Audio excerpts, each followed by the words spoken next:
Il m'aime. Chapitre 20. Citation. Quand tu seras totalement dépendant de la vie de Christ, tu ne seras jamais autant libéré de ton manque de confiance en toi, qui avait fait de toi pour un moment un vantard arrogant, et l'instant d'après, la victime de ton apitoiement sur toi-même. Et dans les deux cas, l'esclave de la peur de l'opinion des autres. Major Ian Thomas, La vie salvatrice de Christ. Libre, sans complexe. Elle a tellement de déguisements qu'on ne la reconnaît pas tout le temps. Elle t'aidera à te glorifier de ce que tu as réussi et te trouvera des excuses pour tes erreurs. Elle peut transformer un simple don de Dieu en sentiment de supériorité et, au premier signe de problème, te plonger dans les profondeurs de l'infériorité.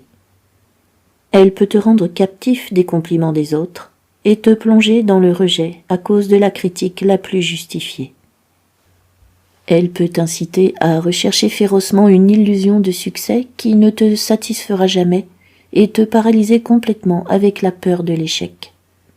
Elle te laissera prendre la récompense pour des choses que tu ne mérites pas et te conduira à blâmer les autres pour leurs erreurs. À un moment, elle peut te rendre suffisant dans ta propre justice, et l'instant d'après t'écraser avec la culpabilité et la haine de toi-même. La honte est l'héritage malheureux de l'humanité captive du péché. Dès ta naissance, elle murmurait à ton oreille. Tant que tu n'auras pas trouvé la liberté dans l'amour du Père, elle enfoncera ses tentacules, tel un cancer, dans tout ce que tu penseras ou feras. Quel terrible fardeau de devoir mesurer notre valeur par chacun de nos actes et par chaque parole prononcée sur nous. Tant que tu écouteras la honte, elle prendra toute ton énergie et te laissera avec une vision déformée du travail de Dieu en toi et en ceux qui t'entourent. Depuis qu'Adam s'est couvert avec des feuilles de figuier, les choses vont au plus mal quand nous suivons les conseils de la honte, ou que nous essayons de dissimuler sa présence. Mais quand tu trouves ta sécurité dans l'amour incroyable de Dieu, sa voix est démasquée. Tu n'as plus besoin de jouer les rôles qu'elle t'inspire, ni de te soucier de l'opinion des autres. Tu peux alors vraiment savoir ce que c'est que de vivre sur terre en tant qu'enfant de Dieu. Un but pour Jésus. C'était un défenseur de grand talent dans une équipe de football américain, et les médias étaient toujours après lui. Après avoir vendu ses talents en tant que joueur indépendant, ses performances ultérieures furent décevantes. Les gens disaient qu'il était surclassé et trop bien payé.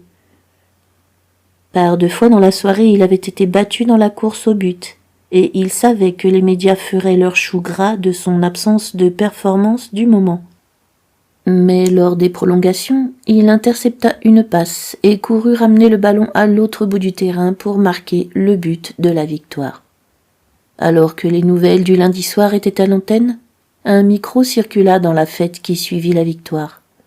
Avec un sourire jusqu'aux oreilles, il cria « Je veux juste remercier le Seigneur Jésus pour m'avoir donné la chance de prouver qui je suis.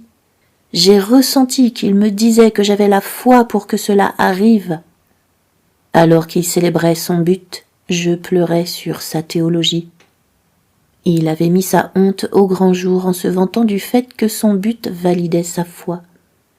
Pouvez-vous imaginer ce qu'il doit vivre chaque jour s'il lie sa foi en Dieu à ses performances sur le terrain de foot? Je frémis quand des athlètes professionnels parlent de Dieu. Ce qui ressort souvent, c'est que Dieu est dépeint comme un Dieu du succès, récompensant le fidèle par la victoire.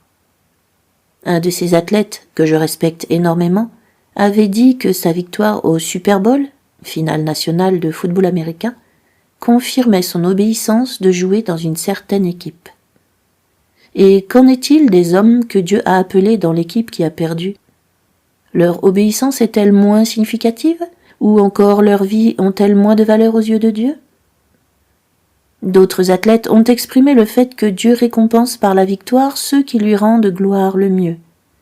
Est-ce la raison pour laquelle nous voyons des gens s'agenouiller dans la zone de but et reconnaître Dieu après avoir marqué, puis se mettre en colère quand il manque une passe ou laisse échapper le ballon? Il n'est pas question de leur jeter la pierre, à vrai dire. Pour arriver à leur niveau de compétition, ces hommes et ces femmes ont appris à vivre sur le succès de leurs performances. Ils ont été entraînés à mesurer leur valeur à l'aune de leur succès, parce que c'est ainsi qu'elle est mesurée par tous ceux qui les entourent. Ils ont eu de toute évidence beaucoup de succès pour arriver à ce niveau de compétition, mais cela peut conduire à des valeurs totalement faussées. Regardez un match de championnat et vous remarquerez que l'enthousiasme des gagnants est exagéré et que la déception des perdants est trop forte. Plutôt que d'appeler cela un championnat, peut-être faudrait-il l'appeler spectacle de maniaco-dépressif. Il n'y a pas de modération dans ces jeux. John Madden, un analyste des sports de la chaîne Fox, disait du sport professionnel que, citation, « Les hauteurs de la victoire ne sont jamais équivalentes aux profondeurs de la défaite. » Même lorsqu'une équipe est deuxième mondiale, elle tombe dans la honte, étant mortifiée pendant des mois. Les fans aussi adoptent la même attitude de supériorité ou de honte.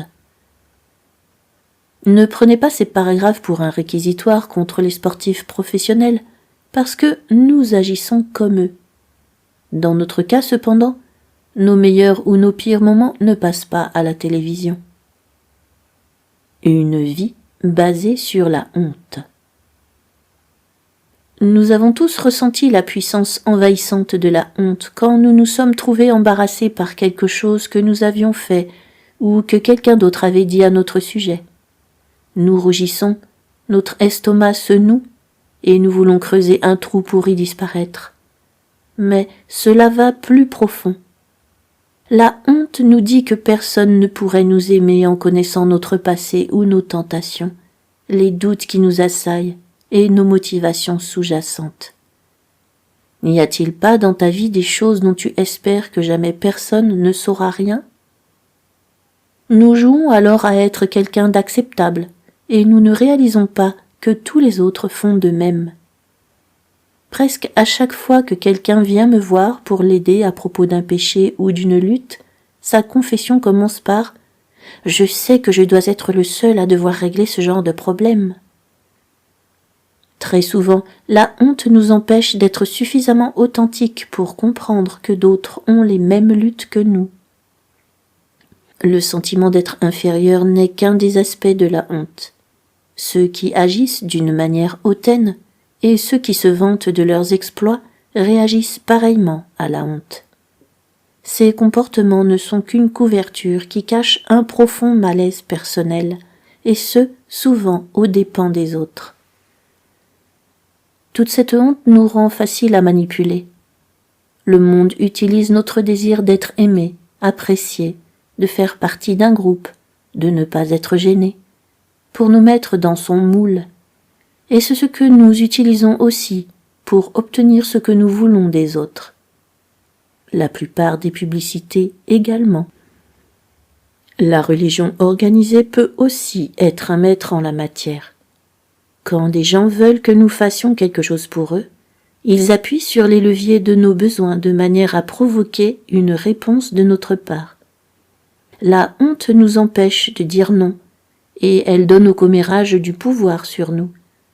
Elle nous menace d'humiliation ou d'indifférence si nous ne nous conformons pas à ce que les autres attendent de nous.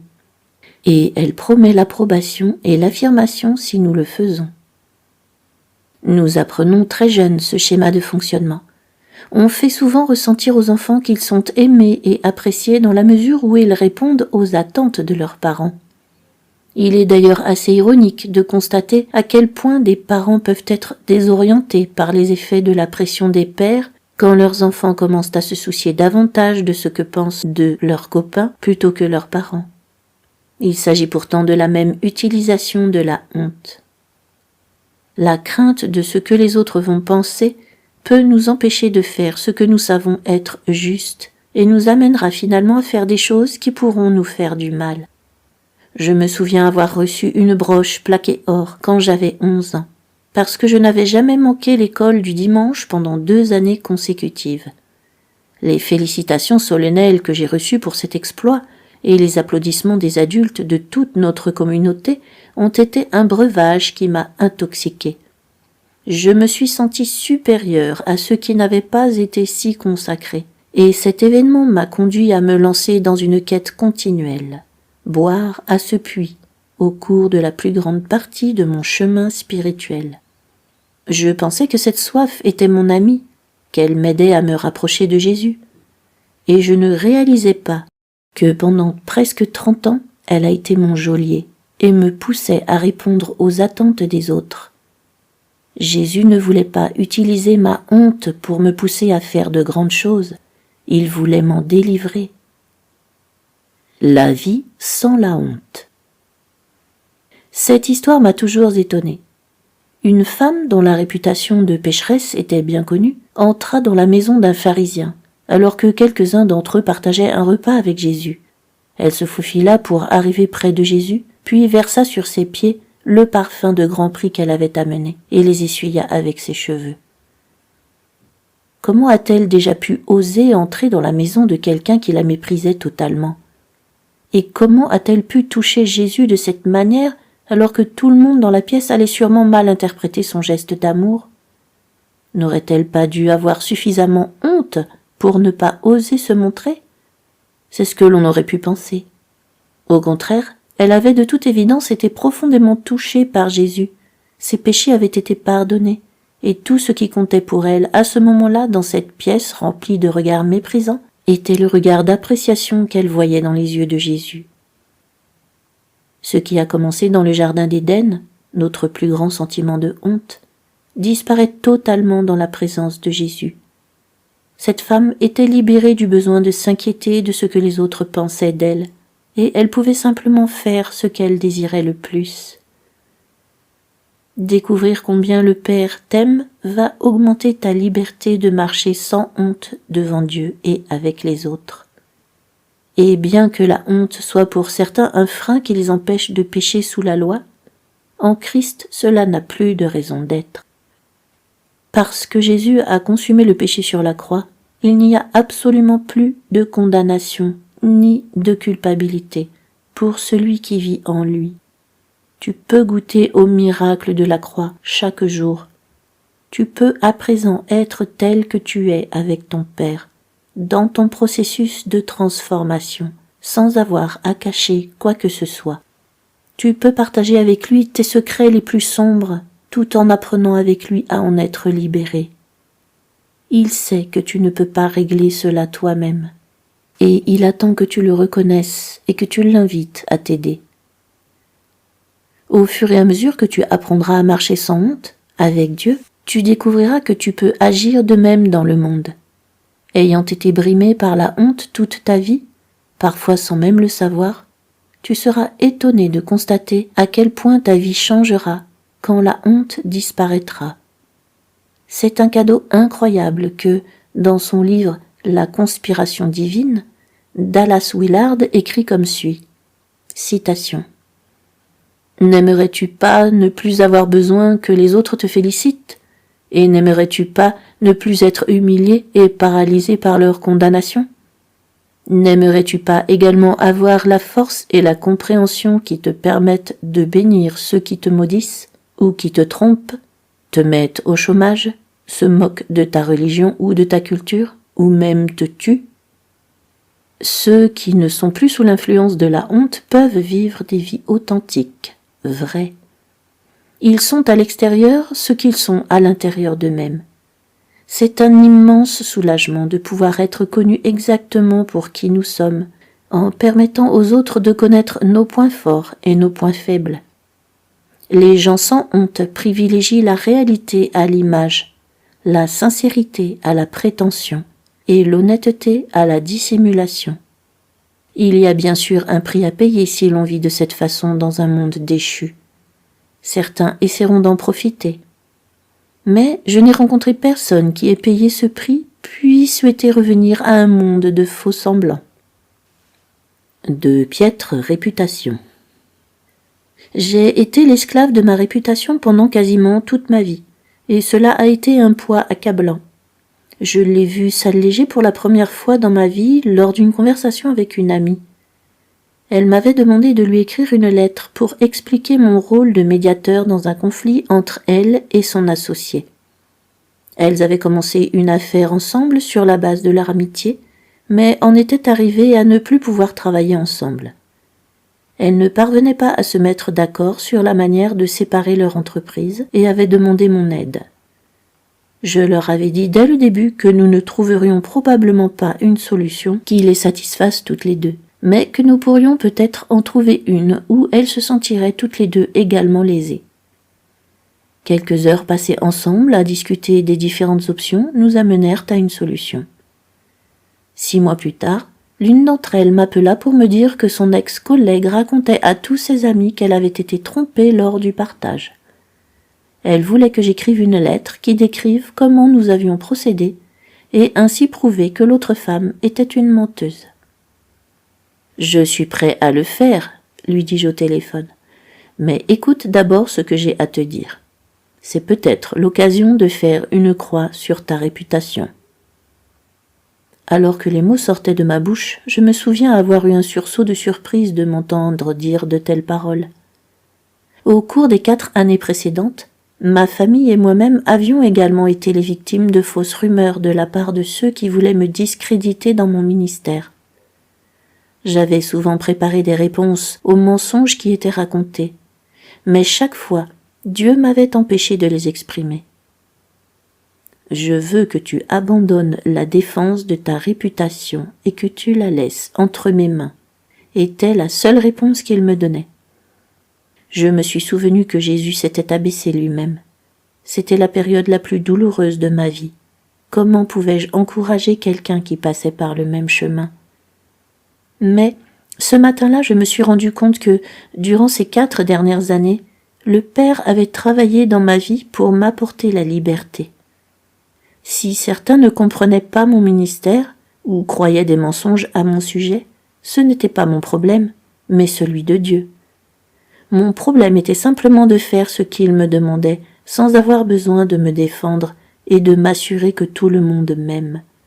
Maintenant, je pouvais jouir des fruits de sa liberté. Je voulais que Jill possède la même chose, bien qu'elle ait été choquée par mon offre.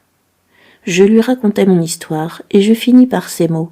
« Jill, tant que tu dois défendre ta réputation, tu es l'esclave de quiconque mentira à ton propos. Ceux qui te connaissent bien n'ont pas besoin d'une lettre, et ceux qui ne te connaissent pas bien n'y croiront pas de toute façon. » Je n'ai jamais écrit la lettre, et Jill a découvert la joie incroyable de vivre sans dépendre de l'opinion des autres. Je sais que ce n'est pas facile, mais quand tu sauras que le Père t'aime totalement, et que ta réputation est dans ses mains, tu n'auras plus jamais besoin de l'approbation des autres.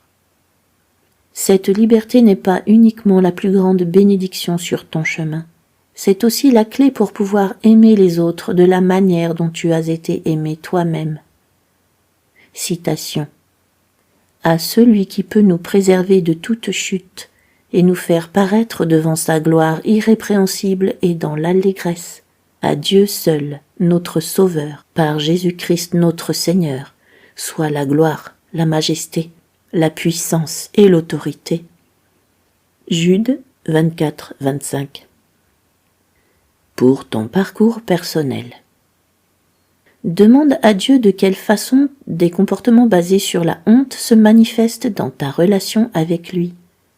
Cherche Dieu pour comprendre comment la vantardise, les accusations, les ragots, l'apitoiement sur soi et le souci de l'opinion des autres te font vivre dans la honte au lieu de vivre avec lui.